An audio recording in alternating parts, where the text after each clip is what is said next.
It's preparing to live stream. 1 second, please.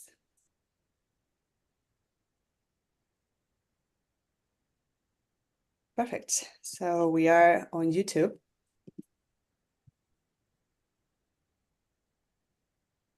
Oh, why do I hear that?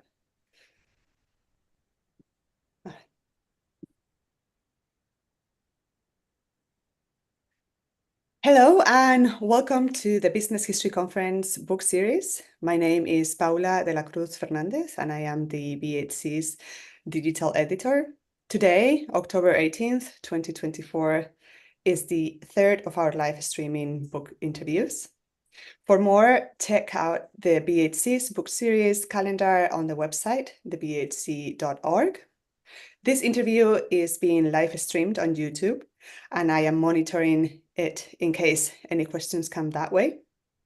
The video will be available on our YouTube channel after the interview is over. Today, I have the pleasure to host Dr. Ben Waterhouse, who will talk to us about his book, One Day I'll Work for Myself, The Dream and Delusion That Conquered America, published with Norton. Ben is a historian of modern America whose scholarly research focuses on the culture and politics of business in the United States. And he's also the author of Lobbying America, The Politics of Business from Nixon to NAFTA, and The Land of Enterprise, A Business History of the United States. I encourage you to check out his website, benjaminwaterhouse.com. Hello, Ben. Hi, Paula. Thanks for having me. Today, this interview is hosted by three other outstanding scholars. Katherine Turk is a professor of history and women's and gender studies at the University of North Carolina at Chapel Hill, and an expert in the histories of women, gender, and sexuality, where they intersect with work, the law, and social movements in modern America. She has a forthcoming co-author publication with University of Virginia historian Sarah Milov, titled Karen Silkwood, A Life and Afterlives. Hello, Katherine. Hello, Paula, and everyone. Thank you for inviting me. It's a pleasure to be here. Professor Richard John is also with us today. He's a historian who specializes in the history of business, technology, communications, and American political development. He teaches and advises graduate students in Columbia's PhD program in communications and is member of the core faculty of the Columbia History Department, where he teaches courses on the history of capitalism and the history of communications. His publications include many essays, 8 edited books, and 2 monographs, Spreading the News, The American Postal System from Franklin to Morse, published in 1995, and The Network Nation, Inventing American Telecommunications, published in 2010. Hello, Richard. Thank you for being here. Hello, delighted to be here. And Dan Wadhwani is the Director of Research and Graduate Programs at USC Marshall's Griff Center for Entrepreneurial Studies and is the Jill Brooks Garnett Chair in Entrepreneurship. His research has focused historical approaches to studying the relationship between, studying the relationship between entrepreneurship and socioeconomic change. He is former president of the Business History Conference and former chair of the Management History Division of the Academy of Management. Hello, Dan. Great to be here, Paula. I will start by asking Ben to tell us a little bit more about him. You can go impersonal as much as you want, or just keep it professional. And tell us a little bit more about how this book that we're talking about today came about.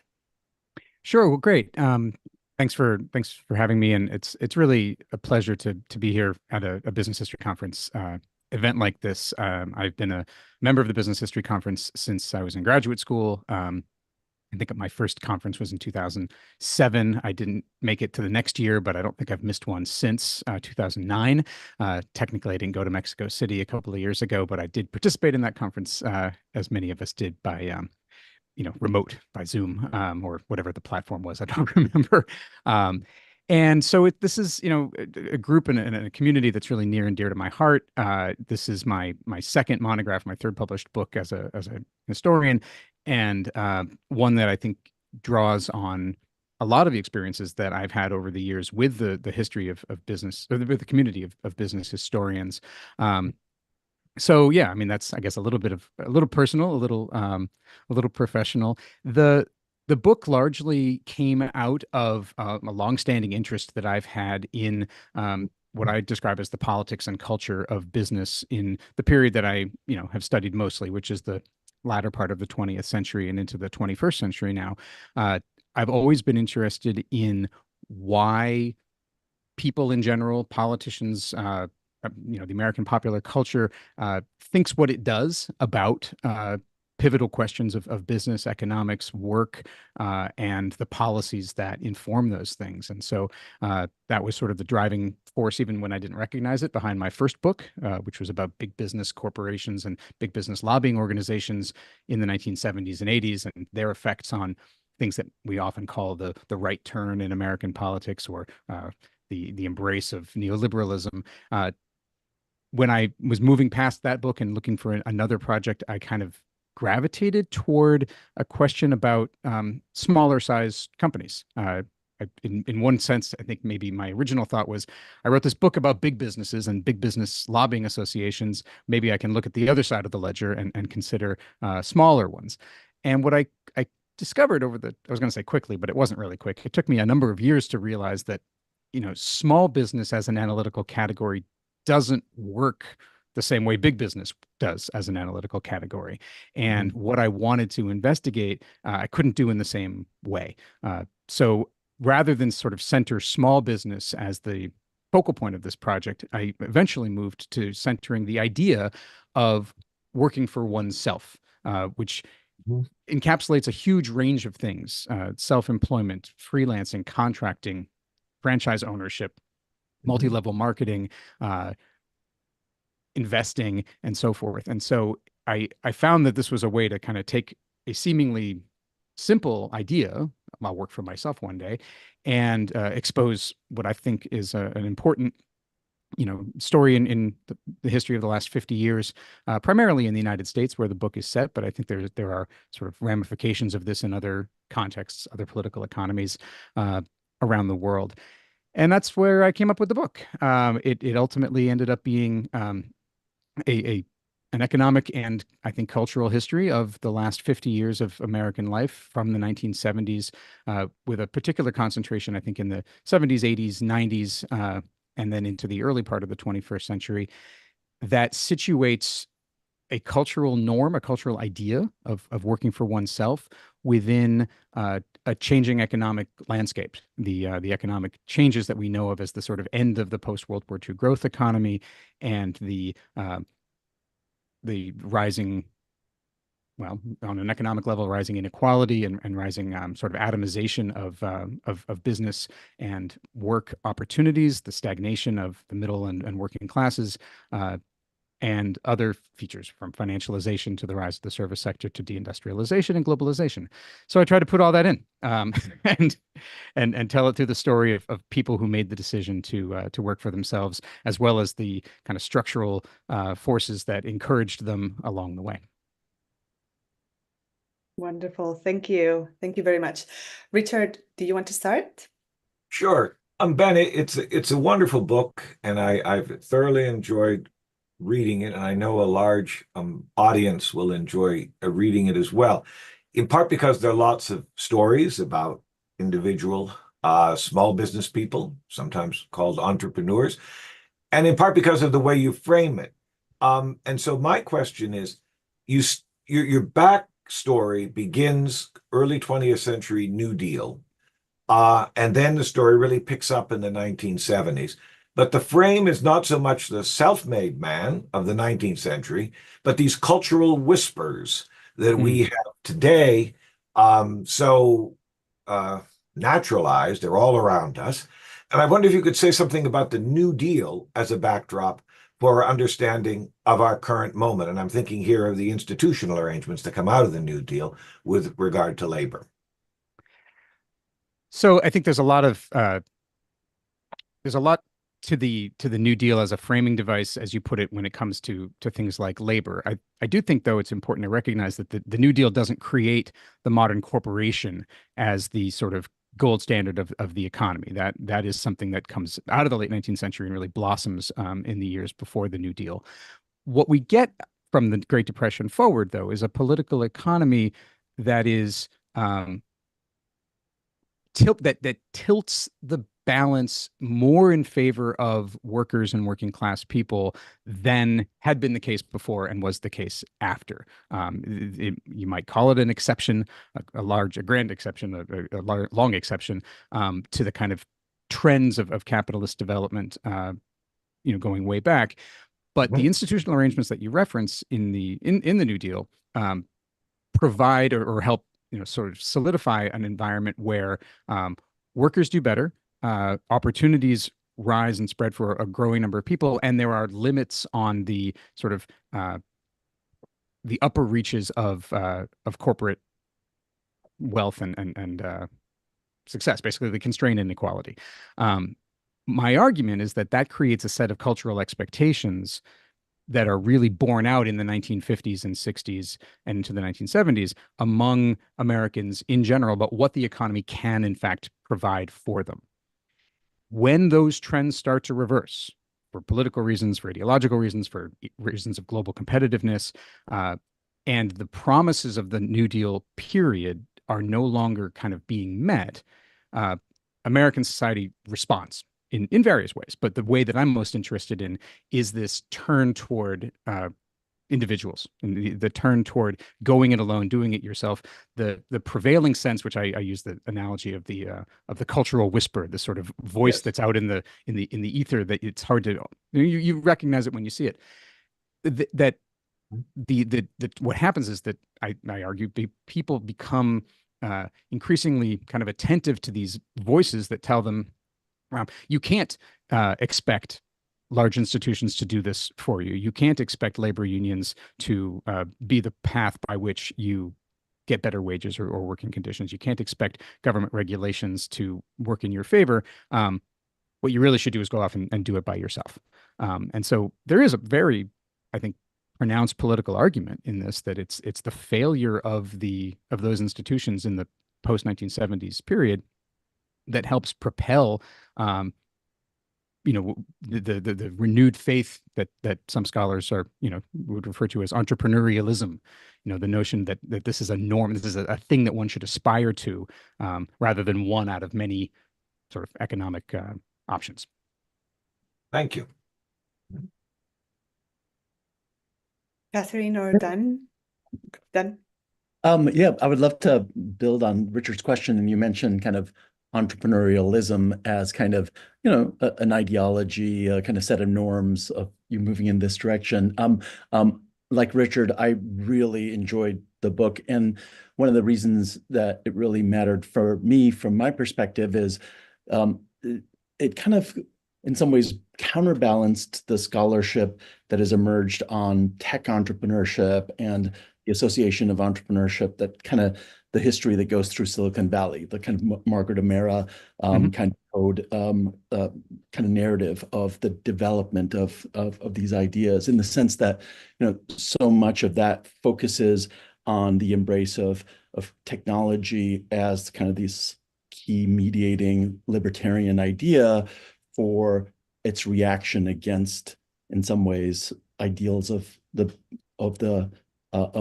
big business and the New Deal. What you do, and for me, this was really kind of powerful, was that you're showing really that this is, there's a similar echo among small business folks, right? There is and maybe it's sort of a separate stream, a separate sort of set of developments about kind of what it means to start, because most of these small business folks are not really kind of engaging in tech per se, or in that, right?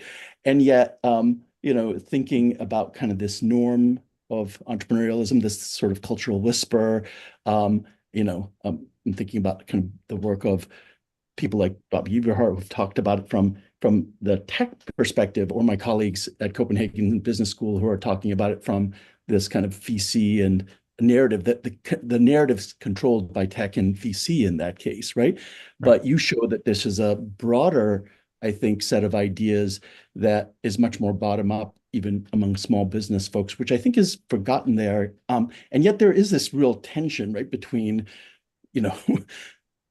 the entrepreneurs of maybe Omar's book, maybe an Elon Musk, sort of one of the wealthiest folks in the world, and the entrepreneurs of your book, who are, everyday folks, small business folks, and yet somehow this language reconciles that. Can you kind of grapple with how that works, right? There is an interesting tension there, and maybe of this cultural norm to incorporate such a range of kind of business activity that it's almost baffling, and creates this interesting tension that your book raises. Yeah, well, thanks for that. I think that's exactly right, and I think that maybe step one is recognizing that this is the dynamic that exists. There's a massive disconnect between what the world of business ownership, entrepreneurship, and self-employment looks like in reality for the vast, vast majority of people, and the way it kind of appears in the culture, in the zeitgeist, in the media, and the way we talk about these things. And I do think it's important to both point that out and to really interrogate that, and not just for me. I think that's a project for historians and other scholars in general, in large part because of the very practical effects of misinformation on that point.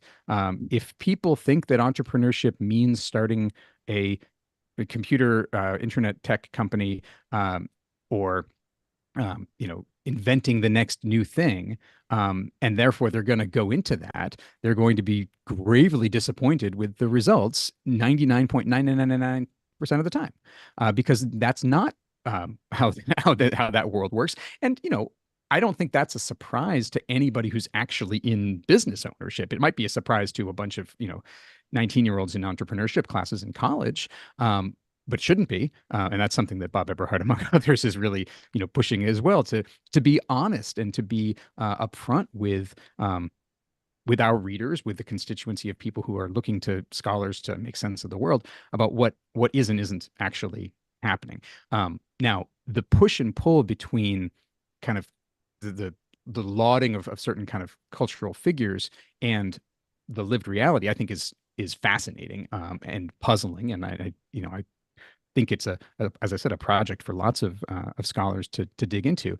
But Dan, you're right. If you look even at very sympathetic and kind of pro-entrepreneurship research about what do people do when they're creating new companies, the number of new companies that are going into something that could be called the tech space or computer technology in one way or another is like 5%. Most people are going into business services, into retail and wholesale, and even into construction. That's where independent work is more often than not happening. But that's not the story you get if you walk through the bookstore in the airport, right? Because it's all the Walter Isaacson people, right? It's all the Jobses and the Musks, which is, as I said, it's misleading. It's also indicative of a culture that is sort of singularly focused on exceptions, on success, and so forth. We don't talk about people whose businesses fail. We don't talk about the people whose businesses kind of barely just sort of tread water. Your local restaurant or tax preparer. They might be a perfectly fulfilling thing for somebody to do, but they're not going to become wealthy. They're not going to beat the system. They may just sort of go on with it, and that is itself, I think, an important part of our modern culture and our modern economy. But it is a far cry from this sort of hero worship of an exceptional few. So in many ways, this is sort of like maybe a kind of call to democratize the study of entrepreneurship, not unlike what the historical profession has done in any number of other fields, right? Where we consider military history from the bottom up, or we consider political history from the bottom up. Can I just sort of a quick follow up on that? And from kind of a historical point of view too. I mean, it seems like a particularly interesting area for political history to kind of consider because, in some ways, so much of the narrative of the last 30, 40 years is about kind of the division, the fractionalization of the language of politics. But in an odd way, entrepreneurship has become a language of consensus in some ways. There's, Right. and so it's sort of funny. And your book, I think, really brings this out as why there's this tension here is you do have this sort of way in which a lot of kind of the tensions here get channeled into the language, the cultural whispers of working for oneself. And I think that's fascinating from the point of view of, trying to grapple with some, political history that way too. Yeah, I mean, I think, and as I said at the beginning, that's kind of where I came at this from, a quest to understand why the prevailing assumptions of our political discourse seem to take shape the way they do and the way they have in the last number of years, and why efforts to present different political strategies or ideas tend to fail, frankly. Mm-hmm. And you're right, and this is I'm certainly not the first person to observe that entrepreneurship as an ism, as an ideology, is generally bipartisan and widely loved, and there's no politician who could ever go wrong by talking about how great small businesses and entrepreneurs are. I really enjoyed one particular part of the book where I got to kind of recount the story of Joe the plumber and Barack Obama on the campaign trail in 2008, which is something that was kind of like burning in my head for years, since it happened, really, and point out. Plenty of people pointed out at the time that the person who presented himself as Joe the plumber, the small business owner who was going to be taxed into oblivion by Obama's proposal, was not a plumber, and he wasn't a business owner, and his name wasn't Joe. But to try to set that in some recent historical context, to understand that this is the powerful pushback against political arguments around taxes, around minimum wages, around government regulations, and so forth. And so I do think that grappling with the power of this discourse is really critical for scholars to do. Well, maybe I'll jump in here. Earlier, Ben, in your response to Dan, you were talking about the range of people that you'll meet in this book, that readers will encounter, some of whom may be vaguely familiar, like Joe the plumber, who I appreciated revisiting that moment in time through your pages. But others are folks that most, if not all of your readers, will never have heard of. And that, to me, is one of the strengths of the book, the depth of the research, the variety of archetypes, but also individuals, many unexpected and surprising, who come together and are so beautifully woven into your story. And many of those individuals are women, a population who might not feature quite as centrally in business history as perhaps they should. So I wanted to ask you about how gender shaped the book.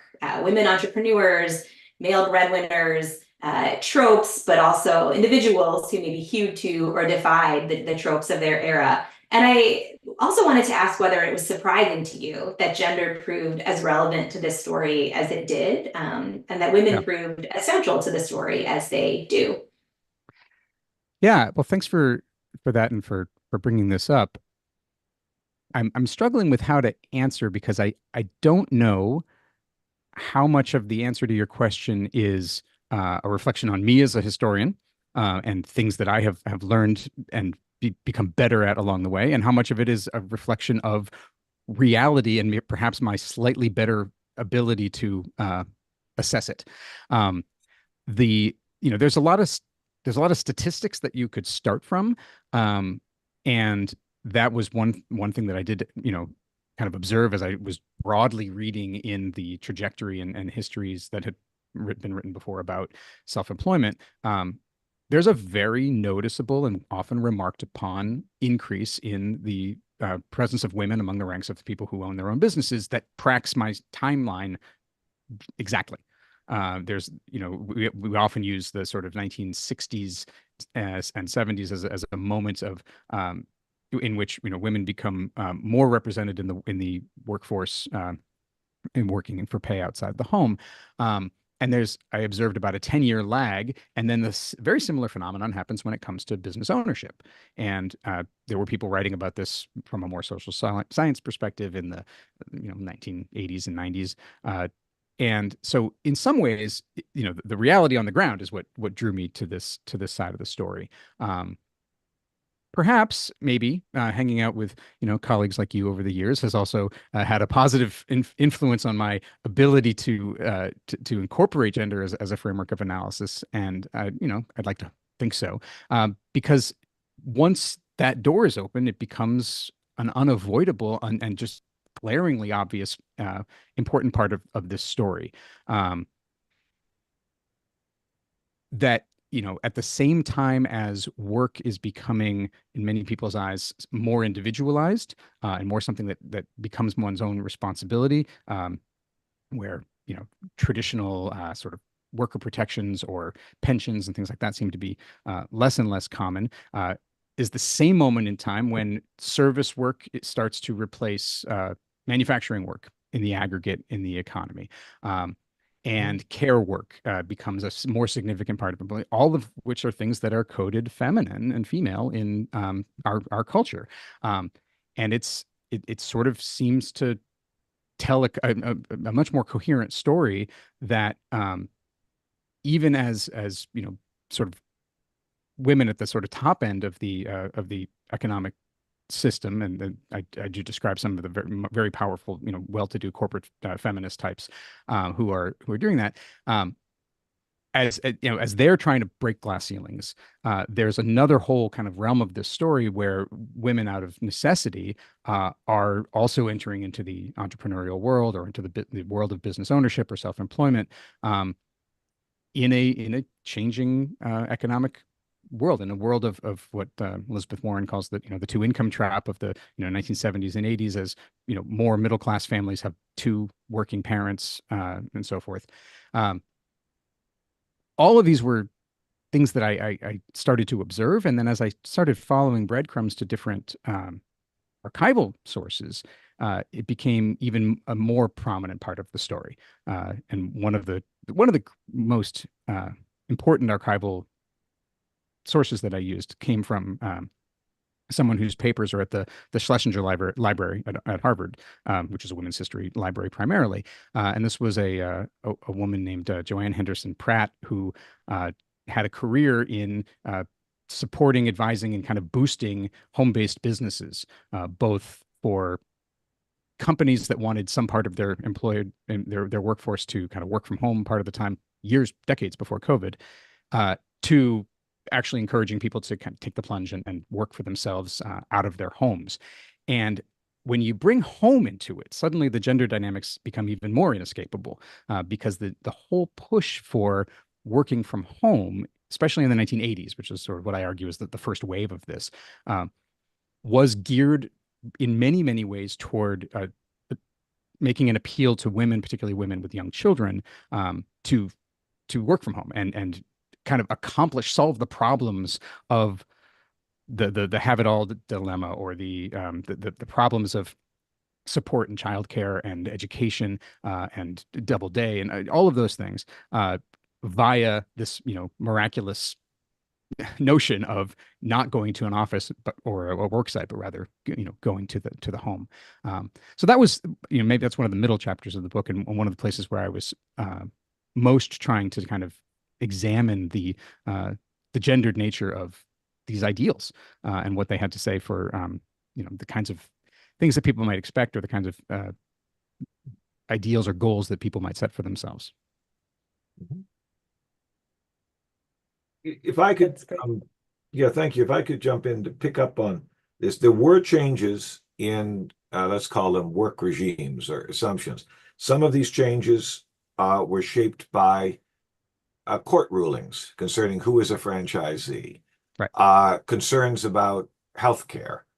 At the end of the book and at the beginning of the book, you talk about the need for a new social contract. Yet, unlike so many books that make such a call, labor unions are not at the center, in part because it was very hard for a lot of your self-employed to work in labor unions. So if we could kind of pull back ask the question, not only where do we go from here, or how did we get here, but what are the key institutions that are transforming workplace? And as I read your book, they have an awful lot to do with law, an awful lot to do with public policy concerning healthcare, concerning who is an employee, who is a franchisee. And for me, that was one of the great strengths of the book, was it might surprise readers to know the extent to which our work lives are bounded by these conventions. Yeah, thank you. I think you're absolutely right that there's an institutional and political story at the heart of this transformation. I'm not sure I have a sort of one simple trick to solve all of our dilemmas, but you're right, first of all, Richard, that labor unions themselves play a particularly muted role in this story, except via their absence. Right. It's precisely the lack of the kinds of protections that labor unions can offer that compel many people to try start out on their own or work for themselves. I think part of the answer to your question depends on what one is trying to actually accomplish. I have conversations like this often where the sort of embedded assumption is, what do we need to do to strengthen the small business sector of the economy, or what do we need to do? What do we need to do to encourage entrepreneurship or entrepreneurs? And there are plenty of people who address those questions. I'm not particularly sure I'm one of them, and I don't really have any answers. I'm also not really sure that those things need bolstering necessarily. I think my personal kind of politics on this are that what needs support are the people themselves who are doing the work at various levels. Certainly, the decoupling of health insurance from employment would probably solve address both of those issues, right? If you did in fact want to encourage more people to work for themselves or start a company, then you would have much more portable and health insurance that's not linked to your job. To the extent that your health insurance is linked to your job, then that's kind of where we end up. Ironically, and this is a point I do make in the book, the big push against substantive reforms to the healthcare system in the 1990s, the Clinton effort, was in large part spearheaded by the very kinds of companies that would actually benefit from not having to pay for their employees' health insurance. And even in the 2000s or 2010, when the Obama administration finally did get the Affordable Care Act passed, it didn't get a huge amount of support from the business community in general. I mean, there were a handful of places where the business community kind of stepped back, but there was also a lot of fighting, and the campaign against the ACA ever since has really been tied into to business interests.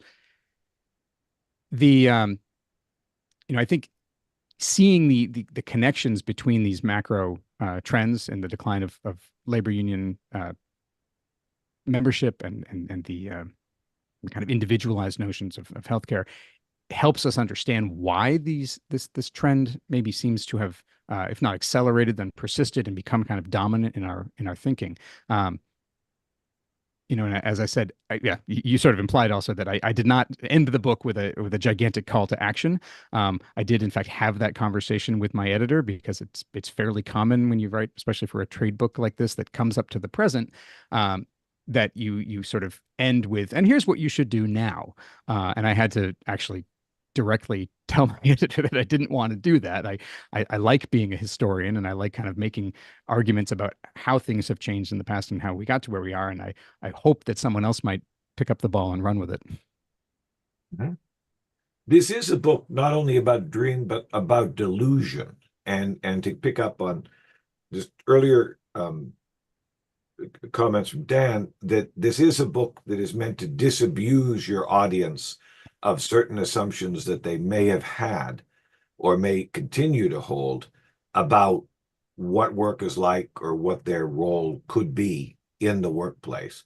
And so I can't forbid, this is just a quick addendum, there is a personal dimension to this book. You talk about your own father and your own Yep. family situation and your own kind of awakening to the delusion. And I'm thinking here also of the very fine scholarship of Lee Winsel, who I was delighted to see was an influence on this book. His innovation delusion addresses some of the issues that have been discussed. So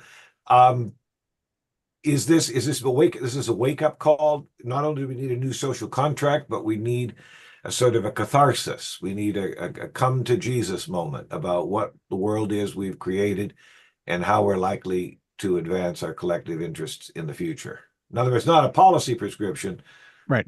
A sermon. Well, I do think that one of the functions of history and business history, in particular, is to inform readers about, an argument for why the world that they live in is the way it is. And one of the challenges of doing more recent history is that, people who are still alive don't like to hear that so much. Yes. No one likes to be, no one likes to be historicized in their own time. But yeah, I mean, there is a critique in here, and I have apologized publicly to Lee for ripping off the word delusion from the title of his book, and he said it was okay. But he and I do, frankly, see eye to eye on the larger project of trying to dispel hype. And as I put it toward the beginning of the book, this isn't a knock on owning your own business. If anything, it's a knock on the kind of unthinking hype around it that comes from people who aren't, in fact, owning their own businesses, but who are benefiting somehow from other people's dreams. And whether that's by kind of sidelining the policy issue and saying, okay, well, sure, maybe wages are flat, or childcare is expensive, or racism or sexism or xenophobia is preventing people from succeeding, but the solution simply is go do it on your own. I think that's not, I don't think that's the society I want to live in. And I think that there's a story and a history for how that came to be. You mentioned my father, and I did throw my cards on the table a little bit with that. And I got a chuckle out of one of the reviews, early reviews for the book, which kind of did call out my daddy issues, apparently. And, I have no idea if my father would have been better off sticking with the job that he hated, throughout the 70s and 80s. And he quit his job in 1989. And for the last kind of part of his working life, worked on his own. I don't know if he would have been better off in a job he didn't like. I know that, he probably would have made a little bit more money, but he also made kind of calculated sacrifices, spent more time with his kids, and more time enjoying the things that he enjoyed in his life. I think a lot of people who own their own businesses make those kinds of calculations. My hope is that they're, reasonable and informed calculations, not delusional, moonshots, to try to like be that one in a million app developer, influencer, person who, has a great idea and sells it for $10 million. Because, while there are a small number of people who do that, most don't. And I think a society that is kind of rooted in that type of risk-taking, gambling, is also one that's really rife with exploitation. So I do think that the part of the role of the historian is to explain, how these things got here. And yeah, to be a cautionary tale, sure. I talked to a lot of people who own their own companies, both while I was working on this book and since. And most of them seem to echo a lot of what I say. Maybe at first glance, they take umbrage with the word delusion. But I think when you get down to it, they say, yeah, this is one of the things that people say all the time is this is not for everybody. This is hard. This is time consuming. This is, you sacrifice hobbies, friends, family, money, and so forth. So it's got to mean something to you. It's got to be really valuable. And for folks like that, eyes wide open, I'm totally on board. But it is, to the extent that this ideology becomes something that enables exploitation, I wanted to, try to, if not be a cautionary tale, open eyes to the history that led us to that. Well, I really appreciated in your answer, Ben, when you talked about what historians can and cannot do, or maybe should and should not do. And I really also appreciate how many audiences I think this book will reach, both popular, but also there's like serious research in this book, both primary and secondary, and serious points and interpretations that other scholars will benefit from. And I'm also impressed by just the range of methodologies, historical methodologies that you use, from cultural history to social history, intellectual history, the history of technology, and more. And I wonder if you see any of those methodologies as sort of the most salient or the most primary, with the others in service to it, bearing the most heft, that's like, no, this book is really, the most important methodology I used was X, and the other methodologies I just was sort of bringing to bear. Or are you a sort of ecumenical historian who loves all your approaches the same? Oh, yeah. So I have to choose among my children now, right? So, I mean, I think the most honest answer that I would give, and in any context, but particularly speaking to scholars and fellow historians, is that I tend to be more materialist in my view of the past than anything else. When I look at the human past and my period, or any other period in history, I tend to look at economic structures and macroeconomic forces and ask how something far less kind of maybe visible, such as the realm of ideas and culture, responds to those types of changes. This can obviously, like anything, be done to a fault. I mean, it can be overdone, and you can become very reductionist. And I try not to. But I do frankly start from these large questions. And, I've learned a lot from many people who have written in economic history and the history of political economy, history of capitalism, to sort of see those types of forces as the driving forces in history, but not explanations in and of themselves. So, from the time I was in graduate school, I was hearing things like, oh, well, in the 1970s, the bottom fell out of the post-war economy and the Keynesian consensus collapsed, and bada bing, bada bang, Reagan. And I've never liked that. I've always thought that there were steps in between. So while I'm very persuaded that the nature of the post-war economy was fundamental to how America existed in those years, and that the difference between that period and the post-1970 period is, very, very important. I start with that, but then I try to figure out how those connections actually work, how they're made. So this is, it's not a purely intellectual project where sort of floating brains come up with ideas and those percolate through society. It's not purely, maybe a social history bottom up thing where, some group of people gets very animated around an idea, coalesce, create groups, and enact change that way. But it is, as you put it, multiple things happening at once, and that makes it a messy story. I do think, I'm not quite an unreconstructed Marxian, but I do, start from these sort of economic frameworks, and then try to dig deep and see actually how do these ideas, practices, beliefs, and so forth, make their way to different levels of society. Why do they catch on? Why do people believe what they believe? As messy and weird as that is to try to actually lay out. If I was thinking about this question, and I was thinking back to your first book on lobbies, and one of the recurrent themes in this book is the importance of popular writers, whether it be Peter Drucker, I think Sarah Edwards, or associations for Right. independent business people. And I was thinking of the work of Jennifer Delton. I think that she did that very fine study in the National Association of Manufacturers. That's a kind of business history that deals with large groups, because the NAM membership largely small businesses, but that's a way to give coherence to your story. And I thought you did a fine job of that. Peter Drucker, for example, making entrepreneurship accessible for everyone, when there were Right. only 2 courses in entrepreneurship in any U.S. business school in 1950. That's a way of post-holing, it seems to be, to put an otherwise unwieldy topic into a sort of comprehensible frame. Yeah, well, and I should note that I have a lot to owe to Dan on some of that as well, on the trajectory of economic or business education and entrepreneurial education. Mhm. But yeah, I think it's a good point, and there's a lot of there's a lot of overlap between the first book and on Lobbying America and this book, maybe more than I was aware of. Every once in a while, as I was writing it, I would say, "Oh, I'm finally finishing that argument that I never quite made when I was writing my dissertation or my first book." Um, but Mhm. I think that's right.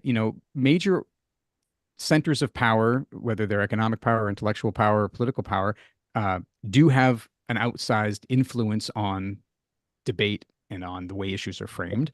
So I think finding the sources of that are important.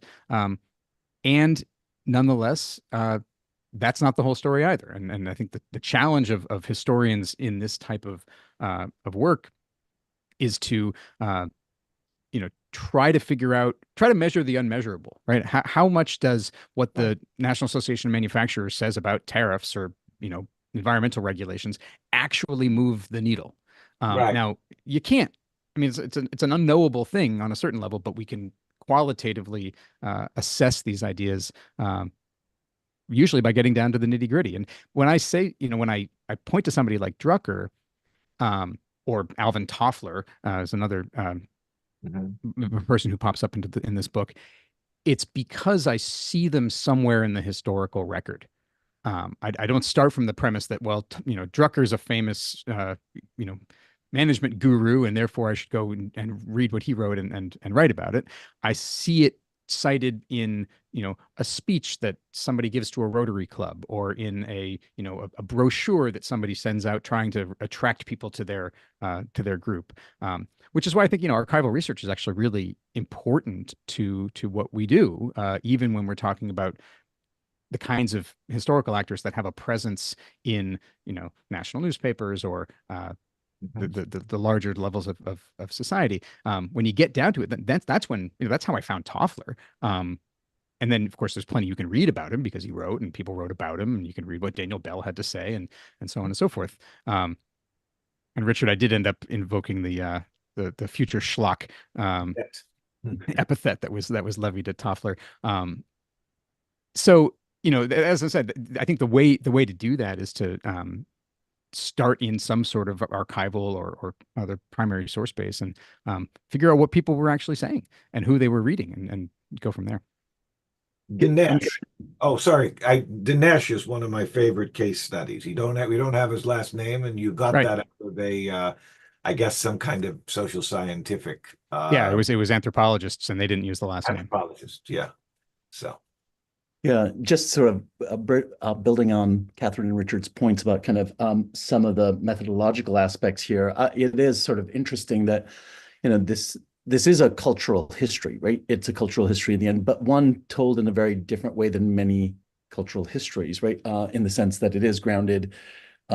It's striking to go from the introduction that talks about whispers to the first kind of substantive chapter where you're deep in the National Federation of Independent Business and Right. in the NAWBO, right? It's in many kinds of cultural arguments, you would expect okay, here are the texts that matter, here's sort of the ideas that matter, and yet even the way the book reads, it very kind of immediately moves to the organizational level and the archival level, and then kind of works up. I'm struck by it because I think it's got some interesting points there about how that might actually be kind of an interesting way of bridging some of these arguments. I think that among other things, we're able to, this is a book of labor history as well, a book of regional kind of corrective from, is is entrepreneurship a history of the American West,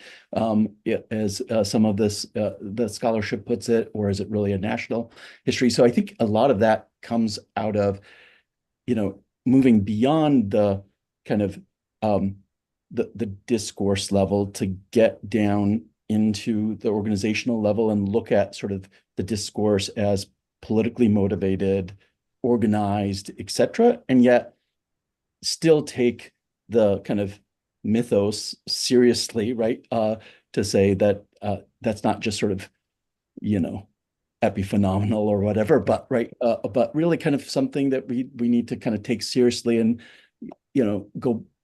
I think you say delusion, but you really take that myth seriously. This matters to people. I mean, it's a myth that has to do with independence. It has a myth that has to do with freedom and control. Those are, if we're going to believe in myths, those seem not a bad set of myths to believe in, right? Sure. So it's an interesting kind of methodological kind of approach to kind of dealing with those things within something that's a business history as well. So just wanted to ask about kind of that process of interpretation. Yeah. I mean, I think my dissertation advisors would be happy to hear you say that. I guess you can take the boy out of political economy, but you can't take the political economy out of the boy. I'm not sure it was as deliberate a strategy as it is just how I see things and how I see history and business. That I do think, as I said, these institutions matter, and they're visible. They're there in the past to be interpreted and understood, and yet we can build on them by not just sort of assuming that they said something and therefore that was what happened, or that their interests were particularly clear or undisputed. And so I've always been fascinated with the way organized groups of people within the economy, whether it's labor unions or business associations or anything else, talk about what they do and think about what their objectives are, and then setting those debates and conversations in the context that they lived in and that they operated in. And I have found that that's a useful way to do it. As I said, I wasn't trained as a cultural historian. I was trained as a political historian and a historian of capitalism and business. And so I think maybe that's why I'm drawn to the institutions more. But I also, I'll stand by that. I think that's a way to get at these important phenomena. Well, can I just add to that though? Because it feels like, Richard asked the question about, well, so the embedding of this in law and kind of more formal institutions, but really the organizations and institutions you're looking at are social movement institutions, right? They may be, and there may be a way to say, okay, but those are the places to get at the bridge between some aspects of culture and some aspects of the more formal sort of things that a lot of traditional ways of thinking of institutions and organizations may miss. Right. And so I think that it makes it an interesting model for trying to bridge those things. So, yeah, one of the very early times that I presented anything related to what ultimately went into this book was at the BHC in Miami in 2015, and I was presenting on this business institution or business organization called the National Federation of Independent Business, and basically in my 15 minutes, what I argued was that it was a social activist organization that treated itself as a business, that organized itself as a company. And so I said, oh, this is actually sitting at the intersection of maybe more traditional business history and more traditional political or social movement history, because even though this was not a for-profit venture, it was political action. It was a political committee, basically. It was a business interest association is what the social scientists would call it. But I said, well, we actually look at this almost like it was a firm. And that got very interesting. And we could also look at it as though it were a social movement that has, those kinds of objectives. And so I do think bridging those silos can be really fruitful and useful. I read your book, I think, more darkly than Dan does. I see the delusion as more central than the dream. And I'm thinking of putting it up against, say, the recent scholarship by Gabriel Winant on what happened in Pittsburgh to the union workers there, and also putting it up against, and you knew I'd get around to this, the recent work, often very sympathetic to small business, of the New Brandeisians. Right. And I read this as more critical than sympathetic to the new Brandeisians, and more sympathetic rather than critical to Gabriel Winant, which is more or less, I read that as a kind of a not a Jeremiad, but it's almost a eulogy for a world we have lost. And I wondered if you could position yourself in that literature, since after all, entrepreneurship, small business.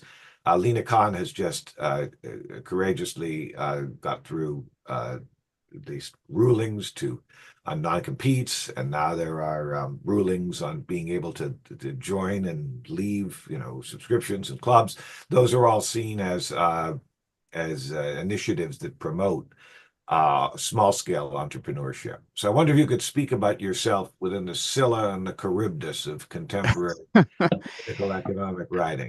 Which one are you and which one am I here? I don't know, but I'm lashed to a pole. Yeah. So I think a lot of this actually really does get down to the politics of the scholars much more on the face. And I'm not particularly well equipped to assess my own politics for reasons that also, maybe maybe a psychologizing of the book would have to get into. But I think the positions that you've laid out, Richard, really do get down to these fundamental questions about one's belief in the ability of humans to have large institutions that are nonetheless democratically structured. And I think what's central to the Neo-Brandeisians is that they don't believe that that can happen. And that they're deeply skeptical of large institutions at all. Now, that's not, to say it's not new is of course obvious. They are neo to a jurist who has been dead for 100 years, or close. In that sort of turn of the 20th century critique of corporate size that we associate with Louis Brandeis. This passes through another phase in the 1960s and 70s with the sort of Ralph Nader wing of progressivism that similarly was skeptical of all concentrations of economic power, and was really quite instrumental in deregulation along exactly those lines. And I think that there's another wing of the left that one is, I think, an embodiment of, that is a little bit more comfortable with bigness. And I think, that debate, I think, has been going on since at least 1912, and it doesn't really show much signs of abating. I don't think of myself as stridently leftist as others writing in sort of some labor history journals, but I think I am, as you point out, more on that side, at least in terms of my my ability to conceive of large scale and yet democratically accountable institutions. It's a fascinating and I think really important debate, but I think it's important to kind of have it on those terms. If you think that that big institutions and that have control over people can actually be democratically run and structured, then you're opining, the world that we've lost, or that sort of New Deal order, mid 20th century political economy. If you think that even saying that is hopelessly naive, I'm not sure how to even resolve that argument, right? Because if you start from the premise that people always and everywhere will be corrupt and incapable of holding any power without exploiting their fellow person, and the conversation kind of stops. And I think that's where the debate has sort of settled. As I said, I do see myself slightly more on the side of being sympathetic to at least the possibility of more democratically organized large institutions, and that there are some historical models. They're not perfect.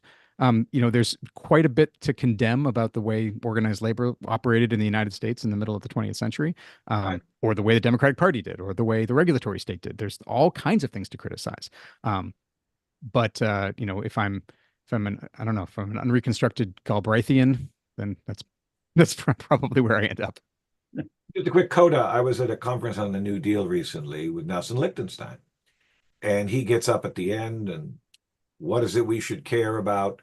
And he just spoke, I think, for 10 minutes about the Wagner Act, which is not in your index. It's not missing entirely, but that is not what was important for working people about the New Deal for you. And I think that's an interesting counterpoint that puts you in a position somewhat, put one ant at one end and say, Matt Stoller at another. You're a somewhere middle position on the New Deal, which is where I do see this book start. I mean, it is, yes, 1970s on is your wheelhouse, but the post-Second World War organization man, big business, is a backdrop for what happened in the 70s, as I read.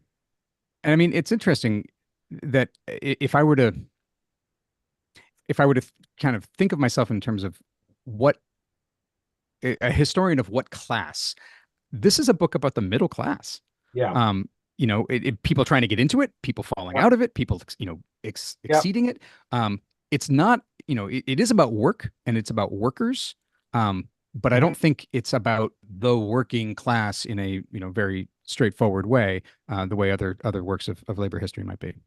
It reminded me a little bit of Olivier Zunz's book on the middle class, some of the aspirations, and hopes for autonomy in a world in which that's hard to realize. And there are so few business books about the middle class. I mean, that goes without, that's the past famous cliche about the field. Yeah. Thank you. I think we're arriving to the end of the interview, and for my experience, I read the book and I felt very I felt represented. Also, I'm a business owner at the moment, so back to the chapter on women for sure, and I think there is also like a follow up with the pandemic. That's at least my context. And also the immigrant story. That's, and I think that's why the book is an American history, but the immigrant story could also be a very important part of it. But I don't want to make any more questions, or because it's the time we scheduled. I really appreciate everyone's participation, and Ben, congratulations on your book and publication. Thank you, Paula. This is the BHC book series, and it is a program to promote the work by BHC members and business historians. And thank you, everyone, for being here today. Thank you. Thank you all very much. Thank you.